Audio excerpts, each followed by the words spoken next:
Hello दोस्तों, मैंने facing match के वीडियो में आप लोग को बताऊंगा कि आप ग्रो ऐप में नामोनी कैसे चेक कर सकते हो, नामोनी कैसे ऐड कर सकते हो।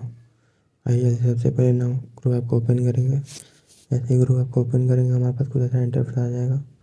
उसके बाद फिंगरप्रिंट ओपन कर लेंगे। जैसे हमारे पास कुछ ऐसा इंटरफेस आएगा उसके बाद प्रोफाइल का ऑप्शन पर क्लिक करेंगे। जैसे प्रोफाइल का ऑप्शन पर क्लिक करेंगे हमारे पास कुछ ऐसा इंटरफेस आ जाएगा। उसके बाद अकाउंट डिटेल पे क्लिक करेंगे। जैसे अकाउंट डिटेल पे क्लिक करेंगे हमारे पास कुछ ऐसा इंटरफेस आ जाएगा। उसके बाद अकाउंट डिटेल पे क्लिक करके उसके बाद नीचे जाएंगे उसको देखिए डिपॉजिटरी का नेम आ गया टीडीएस है, उसका नामोनी का नेम आ गया। तो मेरे को पता क्योंकि मैंने नामोनी ऐड कर रखा है। अगर आपने नामोनी ऐड नहीं कर रखा है तो आपको यहाँ पे ऑप्शन आ जाएगा ऐड नामोनी। जैसे आप उस पर क्लिक करेंगे आपका जो डिटेल है सब भर जाएगा।